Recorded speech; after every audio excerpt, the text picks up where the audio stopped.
No serà falaguer l'estiu i la tardor. Saps prou com l'estimàvem. Serà potser en excés melangiosa. Quan s'escurcin els dies te'n faràs més present, perquè el silenci fa més densos els records i més íntim el temps que ens és donat per viure'ls.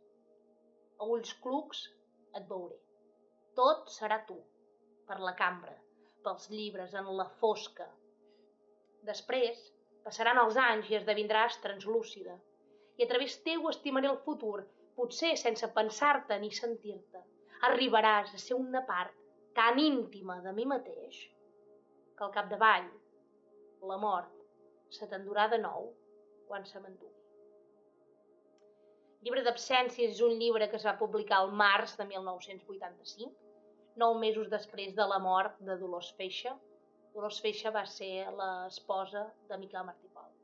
L'interessant en aquest llibre de poemes és interpretar-lo com un recull elegíac. No? Què vull dir amb elegíac? Una elegia és un poema líric en què el tema central és la pèrdua d'un ésser estimat, no? o admirat. Però a la vegada també és un lament produït per al pas del temps i a la vegada la pèrdua d'un temps feliç, no? I conseqüentment de la joventut. No? És assumir també la bellesa i segurament també assumir que hi pot haver una pèrdua d'una mirada positiva, no? Que abans segurament era més fàcil de tenir, no? A l'hora de mesurar les experiències vitals. Aleshores, la paradoxa que hi ha en aquest recull de poesia, llibre d'absències, és que Miquel Martí i Pol aconsegueix fer un gir en aquests esquemes, no? Més convencionals de les elegies. Quin és aquest gir? Doncs és tot i assumir, no? Tot i parlar de la pèrdua, no? Sempre acaba aconseguint a través d'una imatge o d'una metàfora o inclús de la reflexió final del poema donar un to positiu, no?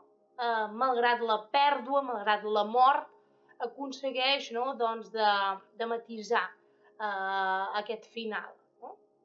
I positivitzar-ho d'alguna manera.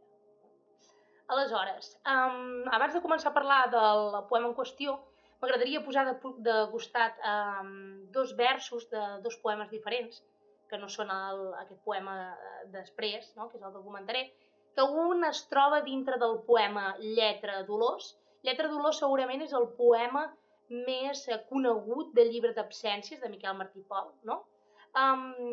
I els altres versos que vull posar de costat són els de Per què has vingut, que és un poema que es troba dins de la Rosa als llavis de Joan Sabà Papasseit. Què ens diuen els versos que es troben dins d'aquest poema de Lletra Dolors? Diuen: tu ja no hi ets i floriran les roses, maduraran els blats i el vent tal volta desvetllarà secretes melodies. No? En aquests versos Miquel Martí i Pol ens diu que tot i la mort de l'ésser estimat en aquesta vida, no? El món vegetal encarnat en aquest blat, en aquestes roses, continua. No? En el món segueixen creixent flors, segueix bufant el vent, no? Continua aquesta forma de bellesa per als que queden vius. No? I produeix un escalf, no? Com un estat de reconfort per als que queden. No? A la vegada, si ho posem al costat d'aquests altres versos de Papasseit, no? De la Rosa als llavis, d'aquest poema de Per què has vingut dins de la Rosa als llavis, Papasseit ens diu: per què has vingut han florit els lilars i han dit llur joia envejosa a les roses. No? En el cas de Papasseit ens trobem en un context totalment diferent, en un context amorós, mentre que de l'altre és de plany, no? És elegit, que és de mort. I en el cas de Papasseit és l'enamorat que invoca aquest món vegetal. També trobem roses, no? Però el motiu aquest invocar-les, no? Aquest parlar-ne, no? També hi ha els lilars, és perquè ha conegut l'amor. No? En dos casos tenim aquesta aparició, no? De flors florint, de les roses. Per què hi són tant en l'amor com en la mort? És evident, perquè hi són indiscriminadament, hi són al marge del cicle vital dels éssers humans, no? És com una manera d'esperança, no? Que es dona en contextos totalment oposats, com és la mort d'una persona, com és l'enamorar-se d'una persona, no? Tot el que ens envolta, que és aquest món vegetal, doncs circula, no? I d'alguna manera és un cant a la vida. Dit això, que em servia una mica d'introducció i que em semblava interessant de comentar, ja passar directament a parlar del poema després. Com podeu veure, ja el títol és un adverbi temporal que ja ens marca, no? De fet, si ens hi fixem, la majoria de verbs que apareixen en aquest poema són conjugats en futur: seràs, faràs, veuré, esdevindràs, arribaràs, no? Per tant, el jo poètic, el poeta, ens explica allò que passarà ara que ja no hi ets, ara que ja no hi ha aquella persona, no?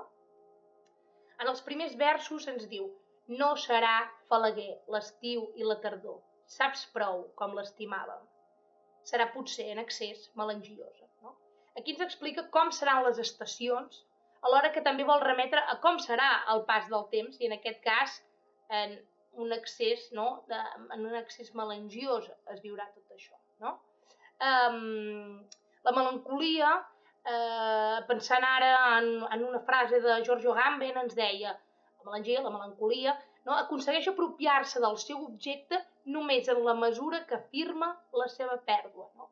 És en el moment en què assimilem que ha mort aquella persona, no? Que assimilem la pèrdua, que fem present l'absència, no? Que la podem recuperar en uns moments. És gairebé un rapte fantasmagòric, no?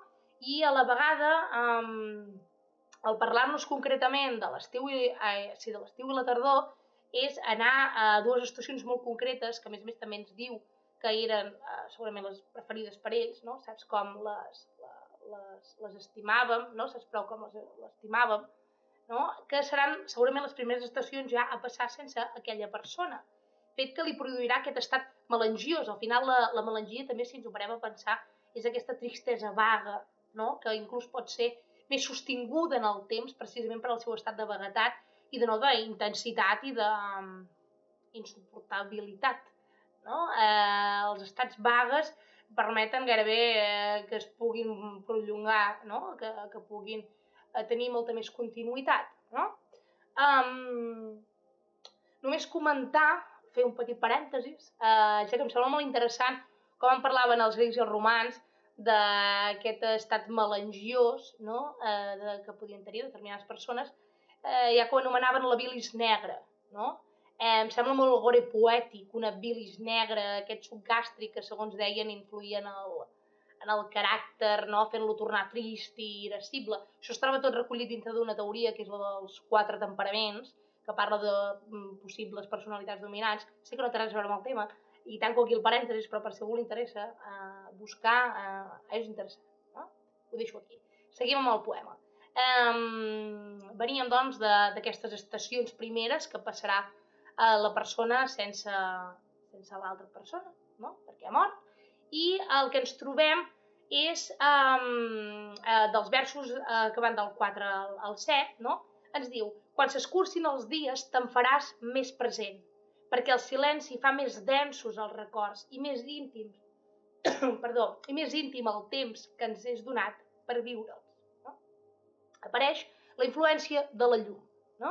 Que evidentment varia en cada estació, i concretament l'escurçament dels dies remet directament a l'hivern, no? Ens pot fer pensar, per tant, va passant aquest primer any sense aquesta persona. Hi ha també aquesta idea de l'escurçament dels dies i apareix una part de temps en què predomina molt més la foscor que la llum, no? I és en aquest estadi de foscor en què permet més silencis i permet recordar més, no? I evocar més aquesta imatge de la persona que ja no hi és, no? A la vegada també és interessant perquè l'estació amb menys hores de llum, com pot ser l'hivern, moltes vegades també pot produir una sensació més forta de recolliment, de pretesa i volguda tornada a casa, no? Per tant, és gairebé com un espai bastant fàcil on es pugui donar doncs, aquests estadis de record, no? I de silenci i de pensar. També hi trobem un tòpic constant en la poesia, que és aquesta dicotomia bíblica, no? Podríem dir així, que és llum versus les tenebres. La vida relacionada amb la llum, la mort amb les tenebres, no? amb la foscor. Si seguim, tenim els versos 8 i 9 que ens diuen: a ulls clucs et veuré, tot serà tu, per la cambra, pels llibres, en la fosca. No? Es reafirma aquesta idea de pensar la mort associada a la fosca. Però a la vegada tenim aquesta imatge amb els ulls clucs et veuré. Què vol dir? Tancant els ulls, no? Mirant-me cap endins, és quan puc recordar-te, és quan puc pensar en tu. I un cop he fet aquest gest introspectiu, fa com un gest cap en fora. Tot serà tu, la cambra, els llibres, la fosca. I menciona precisament un espai molt important per al poeta, pel jo poètic, que és l'espai on escriu, no? La cambra, els llibres, però insisteix en la fosca. No? Per tant, fa un doble moviment, cap endins i cap en fora, no? Que és al final el que fem quan aboquem els records. Si seguim, després ens venen el vers 10, no? Que ja comença a insinuar el gir poètic, no? Que comentava abans, que fa Miquel Martí Pol en tot aquest recull, ens diu: després passaran anys i esdevindràs translúcida. A través teu estimaré el futur, potser sense pensar-te ni sentir-te. Aquí l'interessant és què vol dir aquest esdevenir translúcida, no? Té a veure amb el cicle del dol. Després de la mort d'una persona que estimem, hi ha uns primers mesos, no? O anys, això depèn de cada persona, però el record és d'alguna manera molt més intens, et bloqueja molt més el dia a dia, no? El viure sense aquella persona. I precisament en l'inici del poema teníem un abocar molt concret, un estiu, una tardor, i ara cada cop es va diluint més, perquè el record també es dilueix d'alguna manera, i a mesura que es dilueix podem parlar d'un assumir l'absència, assumir la pèrdua, que no vol dir superar-la, no? Sinó que vol dir que conviu amb tu el record d'aquella persona i aquella mort també, no? D'aquí a aquesta idea d'esdevenir translúcida, gairebé sense pensar-te ni sentir-te, però continuant estant allà, no? I ja per acabar tenim els últims versos, que són els que m'agraden més a mi perquè ressignifiquen totalment el poema, que diu: arribaràs a ser una part tan íntima de mi mateix que al capdavall la mort se t'endurà de nou quan se m'endugui. No? Si hem parlat amb els altres versos, no, d'aquest assumir i a poc el record, no, i la persona se't fa translúcida, no vol dir que desapareix, sinó que l'assumeixes, no? Aquí ja et diu, arribaràs a ser una part tan íntima, arribaràs a estar tan assumida que al capdavall la mort se t'endurà de nou quan se m'endugui. Per què? Doncs perquè en el moment en què assumeixes aquella persona, que la recordes, que en parles, no? Aquella mort també passa a ser una part de tu, passes a integrar-la, i de fet és el típic que et diuen: com més parlis d'aquella persona i més la recordis, més seguirà viva, no? Més seguirà present d'alguna manera.